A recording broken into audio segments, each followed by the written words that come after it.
breve, os brasileiros terão mais oportunidades de voos internacionais. O Brasil firmou convênios com o México, Rússia, Estados Unidos e União Europeia, acabando com cotas de voos entre esses países e o Brasil.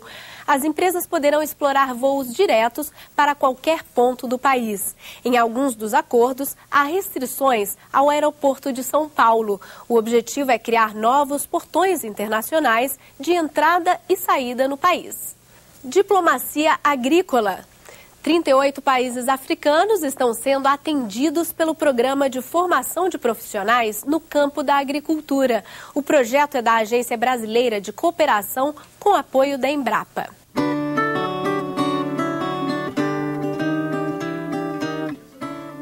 Martinho veio de Moçambique para aprender técnicas desenvolvidas por agricultores familiares no Brasil.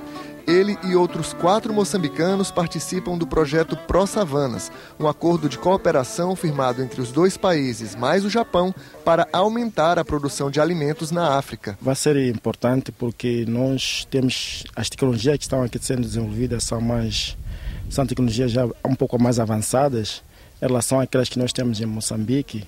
E nós sabemos que o Brasil tem uma grande experiência nessa tecnologia e o modelo que está sendo aqui, que nós vimos aqui, vai ser muito importante. Moçambique tem mais de 75% da população na área rural.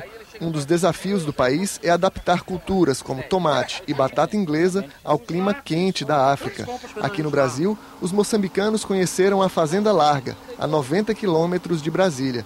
Desde 2003, cerca de 70 agricultores familiares desenvolvem técnicas de irrigação, cultivo em estufas, adubagem e proteção contra pragas, práticas que aumentaram a produção das hortaliças. Essa experiência que foi desenvolvida no Brasil de conquista do Cerrado através do PADEF e essa experiência que nós estamos vendo aqui na Fazenda Larga, de assentamentos dos pequenos produtores, é que nós estamos pensando que seria um modelo possível de ser adaptado para as condições moçambicanas.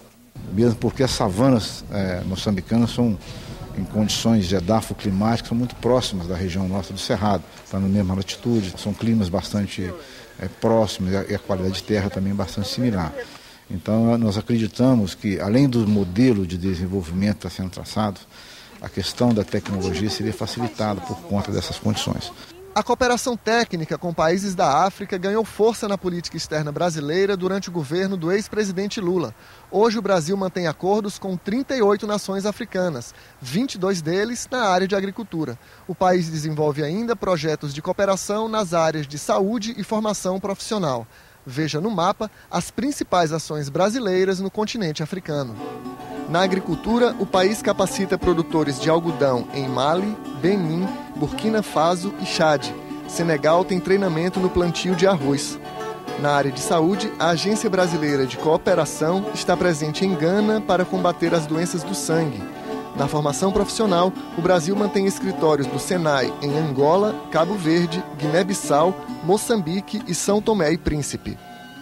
A Agência Brasileira de Cooperação, órgão do Ministério das Relações Exteriores, conta com um orçamento anual de 52 milhões de reais.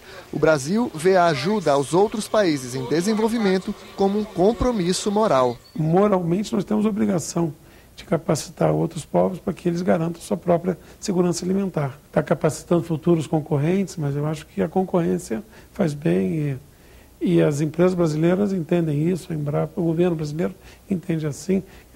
Nós temos obrigação moral de fazer cooperação, de colocar à disposição de países mais pobres, que precisam disso, precisam de capacitação nas mais diversas áreas para se estruturar. Temos a obrigação moral de disponibilizar essas soluções para eles. Mas os acordos de cooperação também trazem dividendos políticos para o país. O Brasil vem angariando mais e mais prestígio, mais e mais reconhecimento. Isso vai dando ao Brasil mais voz no cenário internacional. O Brasil passa a ser mais ouvido, passa a ser mais atuante politicamente, passa a ter mais autoridade para atuar.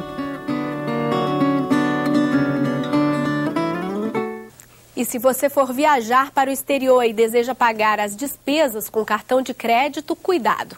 Foi praticamente triplicada a alíquota do imposto sobre operações financeiras, o IOF. Agora, sobre os gastos no exterior, haverá uma taxação de 6,38%. A alta foi para compensar as correções na tabela do imposto de renda. A visita do presidente americano Barack Obama ao Brasil em março foi um grande show de mídia, mas os resultados concretos, principalmente os comerciais, não são expressivos. Para os analistas, foi mais uma ação de marketing e relações públicas. A visita de Barack Obama serviu para reaquecer as relações bilaterais, estremecidas nos últimos anos do governo Lula, quando o Brasil priorizou a relação Sul-Sul e se aproximou de países como o Irã e Síria. A presença de Obama no Planalto foi interpretada como um reconhecimento à importância brasileira no cenário internacional. Ele vindo ao Brasil como o primeiro país que ele visita na América Latina e talvez um dos primeiros do mundo, que ele veio antes do presidente, um presidente eleito, ter ido lá, não deixa de ser uma reverência, não deixa de ser uma demonstração de um apreço para ter uma política mais próxima com o Brasil em todas as áreas. Mais uma indicação da mudança de postura dos Estados Unidos com a região, algo que já se imaginava que poderia ser feito desde o início da presidência do Barack Obama, mas que talvez por causa do encaminhamento da política externa do presidente Lula, isso não tenha ocorrido. Então, os americanos mesmo veem a oportunidade do novo governo da Dilma como um momento para reiniciar relações com a região, com o hemisfério, particularmente com o Brasil. Passada a euforia que acompanhou a família Obama ao Brasil, a análise é de que os resultados concretos foram poucos.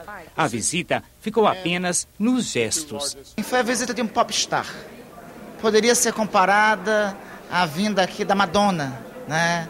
A vinda, se ainda estivesse vivo, do Michael Jackson. Foi uma grande cena de pirotecnia, foi uma grande festa, mas nada de concreto. Poderia ter tido uma declaração a favor do ingresso no Brasil, reivindicação da diplomacia brasileira no Conselho de Segurança da ONU. Na verdade, é um belo rosto, mas que mantém a antiga política do Império. Não tem grandes efeitos imediatos, né? Muito mais demonstração de interesses, uma tentativa de ocupar espaços perdidos na região, para a China especialmente, né? Mas nada de imediato vai sair desse evento, não. Talvez o que a gente mais se lembre dessa visita do Obama, essa visita específica, né, seja a autorização para o ataque militar na Líbia. Mas eu acho que só a vinda dele ao Brasil, o primeiro presidente negro da maior potência do mundo, ele tem, num país como o nosso, que nós procuramos tanto combater os preconceitos e as discriminações, claro que fortalece uma política de integração e uma demonstração que negros, brancos, índios, não importa se é latino ou não é, se é europeu, podem conviver junto. A vinda de Obama deixou insatisfeita até a presidente Dilma Rousseff, que quer uma diplomacia de resultados, menos retórica e mais objetividade. As grandes transformações políticas necessárias, como a queda dos subsídios agrícolas ou das tarifações do etanol, dependem de uma votação majoritária dentro do Congresso americano, uma maioria absoluta dentro do Congresso americano, e os apoiadores desses setores conservadores nos Estados Unidos têm um peso suficiente para não deixar que sejam aprovadas. Faltou muito para o Brasil. Ainda falta os Estados Unidos compreenderem mais que nós vivemos em um mundo cada vez mais multilateral e que os Estados Unidos de hoje não são mais aqueles Estados Unidos de uma década, de 2 décadas, de 3 décadas atrás. A seguir, as relações Brasil e Irã, numa entrevista com o secretário de comunicação do governo iraniano. É 1 minuto só.